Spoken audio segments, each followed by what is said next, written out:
Hello दोस्तों, तो स्वागत करता हूँ आज के नए वीडियो में। आज का टॉपिक वही है, एनसीईआरटी बुक को एक्सप्लेन करना। तो शुरुआत करते हैं बायोलॉजिकल क्लासिफिकेशन का दूसरा पैराग्राफ को। तो बायोलॉजिकल क्लासिफिकेशन का दूसरा पैराग्राफ स्टार्ट करते हैं। तो आते हैं, स्टार्ट करते हैं।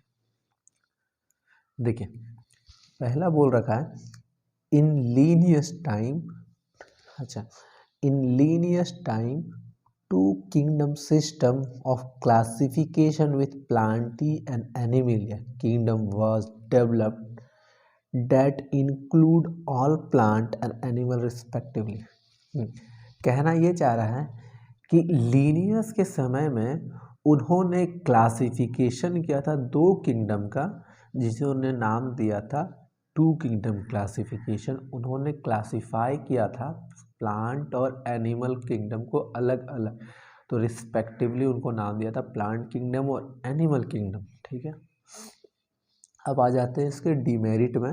ये डीमेरिट क्या क्या था, देखो। डीमेरिट ये था ना, दिस सिस्टम, ये जो सिस्टम है, did not distinguish between eukaryote and prokaryote, unicellular and multicellular organism, photosynthesis and non photosynthesis organism.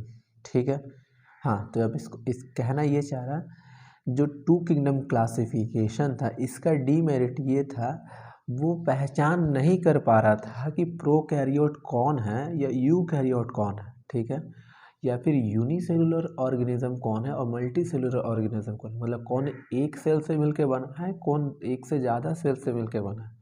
अब कौन ऐसे ऑर्गेनिज्म हैं जो कि अपना खाना खुद बना सकते हैं, और कौन ऐसे ऑर्गेनिज्म हैं जो अपना खाना नहीं बना सकते हैं।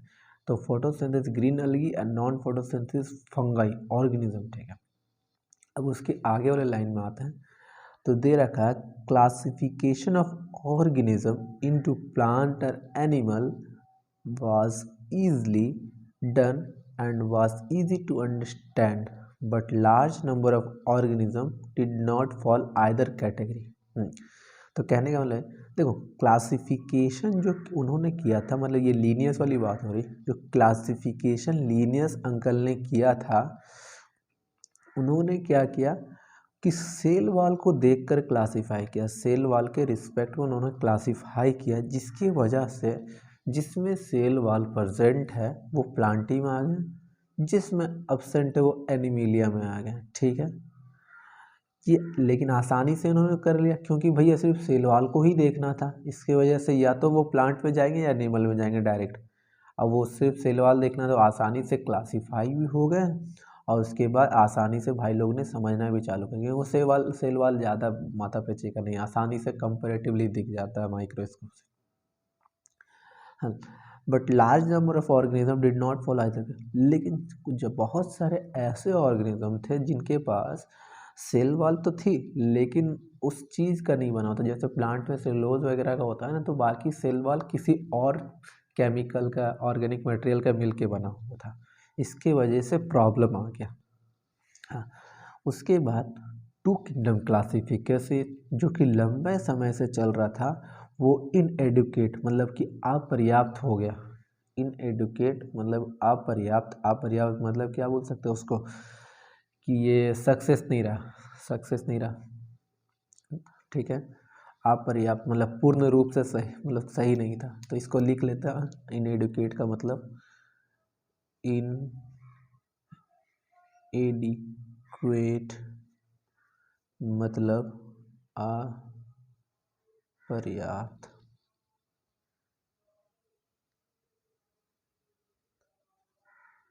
पर्याप्त,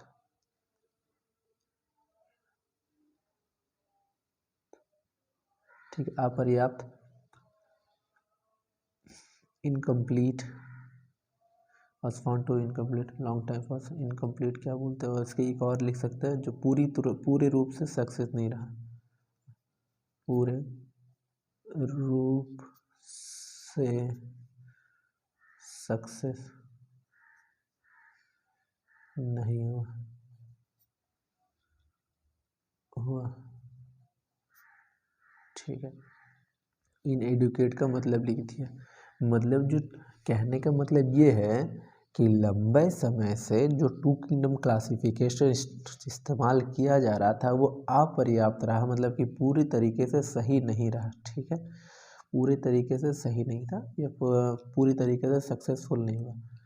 तो इसके अलावा फिर आगे वाली लाइन ये बोलना चाह रहा है, बिसाइड क्रॉस मॉर्फोलॉजी, जो कहने का ये जो मतलब पूरे मॉर्फोलॉजी को लेने के साथ साथ हमें ये फील हुआ कि हमें अदर कैरेक्टर को भी इंक्लूड करना है, अदर कैरेक्टर को भी इंक्लूड करना, लाइक सेल स्ट्रक्चर को इंक्लूड करना है जैसे। और उसके बाद जो दूसरे साइंटिस्ट आए ना, अब ये दूसरे साइंटिस्ट की बात हो रही है, उन्होंने क्या किया, पूरे मॉर्फोलॉजी को तो लिया ही, जैसे कि प्लांट के हाइट को, लीफ कैसा दिखता है, ठीक है, लीफ का साइज़ वगैरह, प्लांट का साइज़ वगैरह, तो ग्रॉस मॉर्फोलॉजी को तो लिया ही लिया। लेकिन उसके अलावा उन्होंने क्या ऐसा, उन्होंने ये फील किया कि हमें और अदर कैरेक्टर को भी इंक्लूड करना चाहिए। तो उन्होंने इंक्लूड किया सेल के स्ट्रक्चर को, नेचर ऑफ वॉल के नेचर को, मतलब वॉल किस टाइप से बना हुआ है ऑर्गेनिक, मूड ऑफ न्यूट्रिशन को, खाना वो किस प्रकार खाता है, खुद से बना के खाता है या फिर दूसरों से खाता है, हैबिटाट वो कहाँ पाया जाता है, ठीक है, मेथड ऑफ रिप्रोडक्शन वो रिप्रोडक्शन कैसे करता है, ठीक है, और इवोल्यूशनरी रिलेशनशिप उसका कैसा है अपने पूर्वजों से रिलेशनशिप, ठीक है, यहाँ हो गया। और उसके बाद आते हैं उसके और 2-3 लाइन बचे हुए हैं, वो थोड़ा सा देख लेते हैं। तो आइए देखते हैं, एक मिनट। तो इसका दूसरा लाइन दे रखा, आगे का line, classification system for living organism have hence undergo several changes over the time. कहने का मतलब यह है कि जो क्लासिफिकेशन हुआ है आगे चल के और भी फर्दर चेंजेस आ सकते हैं, ठीक है, ज़रूरत के हिसाब से। उसके बाद हालांकि plant and animal kingdom have been constant under all different system. कहने का मतलब ये है कि जितने भी चीज़ें डिस्कवरी होंगी as a classification, plant kingdom और एनिमल किंगडम कांस्टेंट जब से बना है तब से और आगे भी रहेगा प्लांट किंगडम। तो जब से ये क्लासिफिकेशन हो रहा है तब से प्लांट और एनिमल किंगडम है, और जितने भी चेंजेस आएंगे उसमें भी प्लांट किंगडम और एनिमल किंगडम रहेंगे, ठीक है, constant under all different system, जितने भी सिस्टम थे। और उसके अंदर understanding of what group and organism be included under this kingdom have been change. मतलब कि कहना ये चाह रहा है कि जैसे जैसे लोगों में समझ बढ़ेगी और भी उस चीज़ के बारे में पढ़ाई, मतलब ये जानकारी बढ़ेगी, वैसे वैसे ये क्लासिफिकेशन जो किया गया इसमें चेंजेस लाया जा सकता है, ठीक है। और उसके बाद the number and the nature of other kingdom have also be understand differently by different scientist over the time. कहने का मतलब ये है, ये जो नंबर है और जो नेचर है बाकी सारे किंगडम का, इसको अलग अलग साइंटिस्ट के द्वारा अलग अलग समय में अलग अलग समझा गया है और समझा जाएगा, यही कहना चाह रहा है। तो ये ख़त्म होता है हमारा सेकंड पैराग्राफ बायोलॉजिकल क्लासिफिकेशन का।